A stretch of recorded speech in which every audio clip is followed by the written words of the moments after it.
ஒரு வீடியோவை 10 தடவை பார்த்தாலும் எனக்கு சலிக்க மாட்டேங்குது. சரி. ஸோ எனக்கு நிறைய சந்தேகம் நிறைய இருந்துச்சு வாழ்க்கையில். சரி. நீங்கள் சொல்கிற ஒரு வார்த்தையும் எனக்கு அந்த சந்தேகம்லாம் தீர்த்துருச்சு. உங்ககிட்ட கேட்கணுன்றது எந்த சந்தேகமும் கிடையாது எல்லா விஷயத்துலையும். சரி. ஒன்று மட்டும் என் மனசில் கேட்கணும்னு தோணுச்சு. சரி. அது என்னென்னா, நம்ம ஆத்மா அப்பா, நம்ம மனசு வந்து புல்லன்னு சொன்னீங்க. உடலை மறந்துடுங்க, உயிரை மட்டும் நினைன்னு சொன்னீங்க. எனக்கு அந்த உயிரை நீங்கள் அதுவும் சொல்லிட்டீங்க. என் உடம்பு எப்படி ஏற்குது 3 விதமாக ஏற்குதுன்னு சொல்லிட்டீங்க. அதுவும் எனக்கு புரியுது. இந்துவாக தான் என் உயிர்னு சொன்னேன், அதுவும் எனக்கு புரியுது. அது எப்படி உணர்றது அந்த உயிரை அப்படின்றது எனக்கு உணரணுன்னா நீ அதிலே போனால் தான் உணர முடியும். ஐயோ, பாடம் உபதேசம் வாங்க, சரி. அதை செய்துனே வரும்போது அங்கே சொல்லிக் கொடுப்பாங்க எதை நினைக்கணும்னுட்டு. அதை செய்யும்போது போக போக போக போக உணர ஆரம்பிப்பேன். இது உணர்றது வந்து ஒரு நாள் ஏம்பா எப்படிப்பா அப்படின்னு உணர்றது இல்லை. ஏன்னா சொல்லி உணர்றது இல்லை, நீ செய்து உணர்றது. அதனால் உபதேசம் வாங்கும்போது அங்கே சொல்லிக் கொடுப்பாங்க. அதுபடியே நீ செய்து ஒரு 3 நாள் உபதேசம் வாங்கும்போது நீ உணர்வது.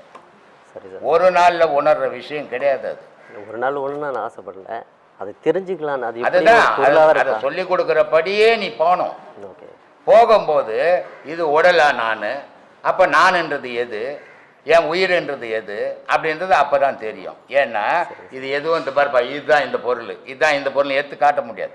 ஆமாம், காட்ட முடியுமா? முடியாது. இது எல்லாமே உணர்ற பொருள். அது காட்டுறதால தான். இதுக்கு ஒரு எக்ஸாம்பிள் சொல்கிறேன். கல்யாணம் ஆயிடுச்சு உங்களுக்கு, ஆயிடுச்சு. கணவனும் மனைவி புணர்தல் பண்ணுறீங்கல்ல, அது அதில் ஒரு இன்பம் கிடைக்குது இல்லை, அதை கொஞ்சம் காட்டு பார்க்கலாம், எப்படி இருக்குதுன்னு பார்க்கலாம். உணர முடியுது, காட்ட முடியாது. அதுதான் ஆன்மீகம், தெய்வீகம் தான்.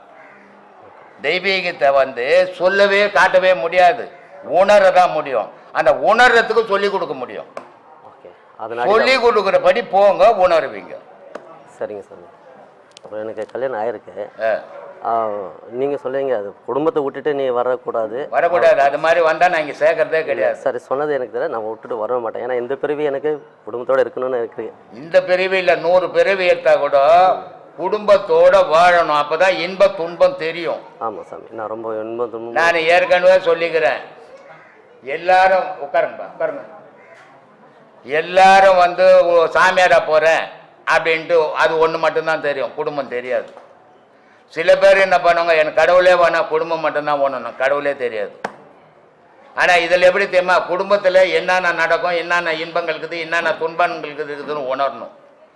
கடவுள் இதிலேருந்து போகும்போது கடவுள்கிட்ட என்ன இன்பம் கிடைக்குது, கடவுளுடைய நிலை எப்படி இருக்குது, நம்ம கடவுள் நிலையில் எப்படி இருக்கிறோம் தெரிஞ்சுக்கத்தான் இது இருவிதமான வாழ்வு. மற்றவெல்லாம் ஒரு விதமான வாழ்வு வாழ்வான், இது இருவிதமான வாழ்வு, கடினமான வாழ்வு இது. ஏன்னா ஒரு இல்லறத்திலேருந்து துறவரத்தை பிடிக்கிறது அவ்வளோ சாதாரண விஷயம் இல்லை.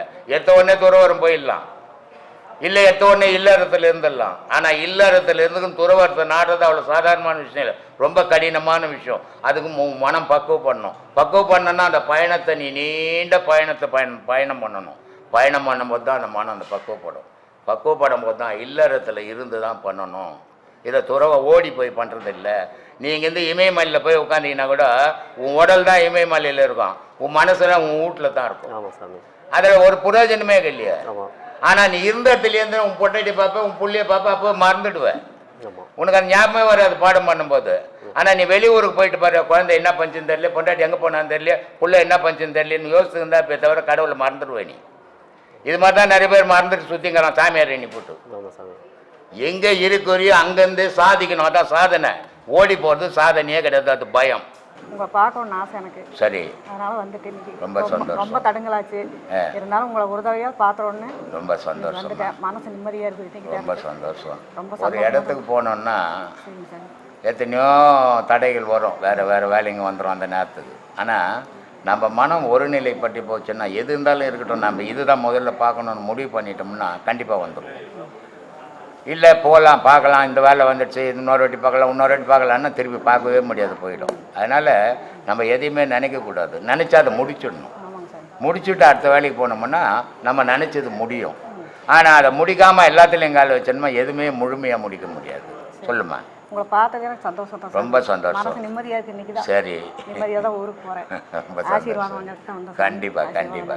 வணக்கம்.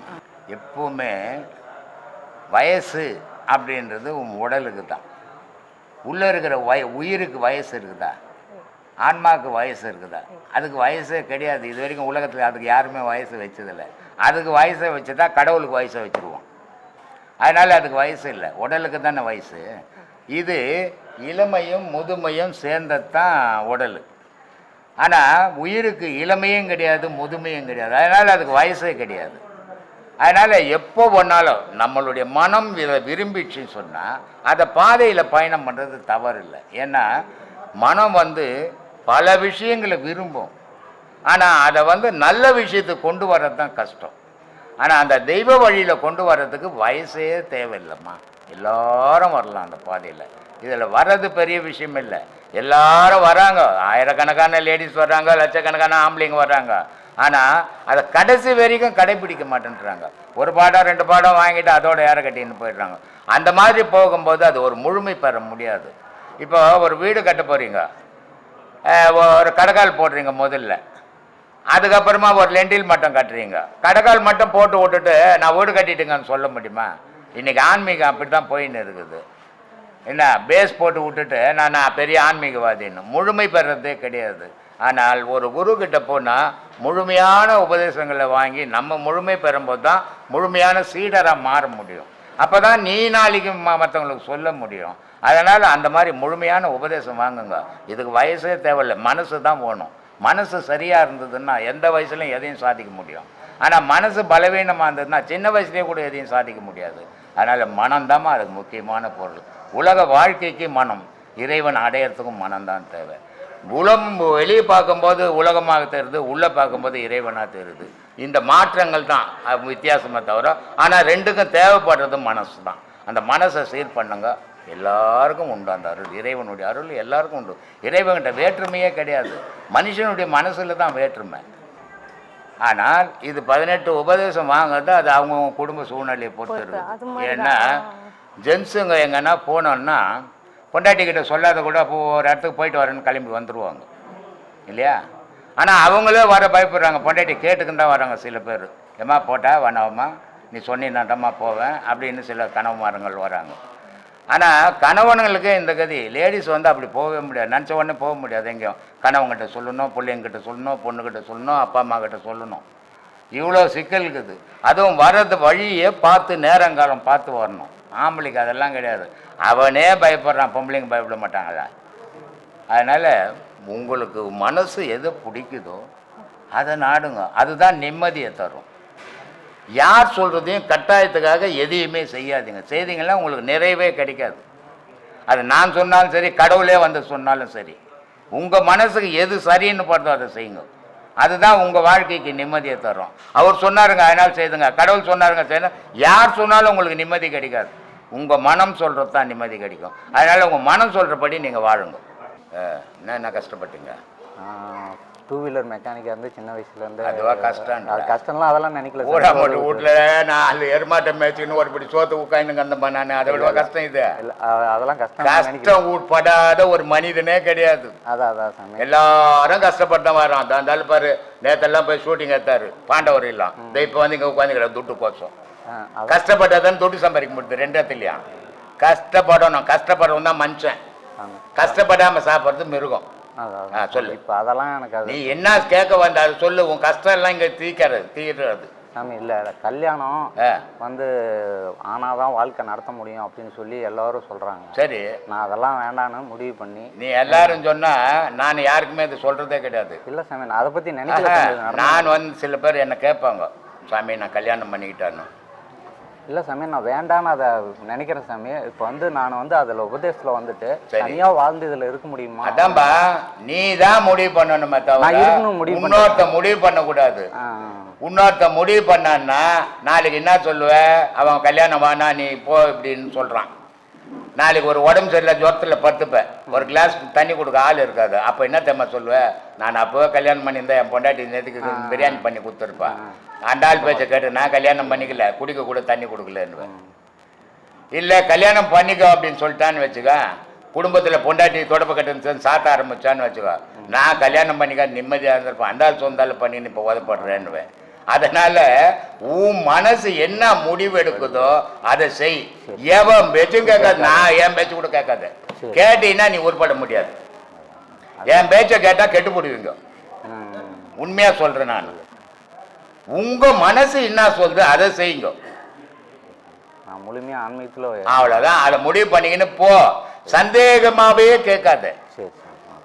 முழுமையான ஆன்மீகத்தை பாப்பாருமா, எனக்கு எந்த கேள்வி பதில் கிடையாது அப்படின்னு போயிடணும். இல்லை பண்ணிக்கலாமா பண்ணிக்குவானா உனக்கு 2 விதமா மனசு ஏங்குதுன்னு அர்த்தம். அதனால அதெல்லாம் வேணாம். போனோன்னா போ, வேணான்னா விட்டுடு. போகணும் முடியும். அவ்வளோதான். போய் நேரு.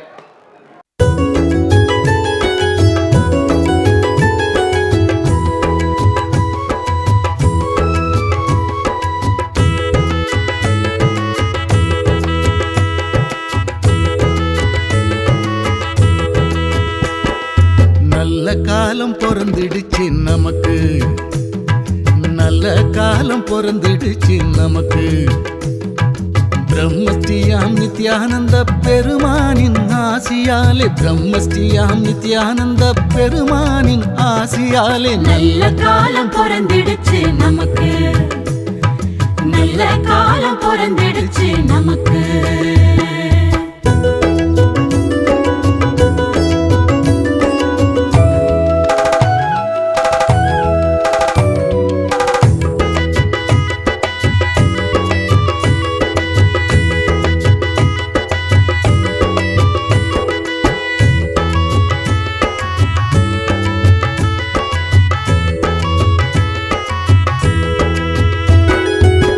தேடி வந்தோம் உள்ளத்திலே திருப்பம் வந்தது, கூடி வந்தோம் குடும்பத்திலே குறைகள் தீர்ந்தது. தேடி வந்தோம் உள்ளத்திலே திருப்பம் வந்தது, கூடி வந்தோம் குடும்பத்திலே குறைகள் தீர்ந்தது. நாடி வந்தோம் சாமியினை நன்மைகளும் வந்தது, நாடி வந்தோம் சாமியினை நன்மைகளும் வந்தது. கோடி காலம் தவம் இருந்த பலனும் கிடைத்தது, கோடி காலம் தவம் இருந்த பலனும் கிடைத்தது. பூமி எங்கும் சுத்துதுங்க சாமியோட பேச்சு, போலி வாக்கம் பற்றி தங்க உலகம் முழுக்க பேச்சு. வாங்க வாங்க பக்தர்களே, போலி வாக்கம்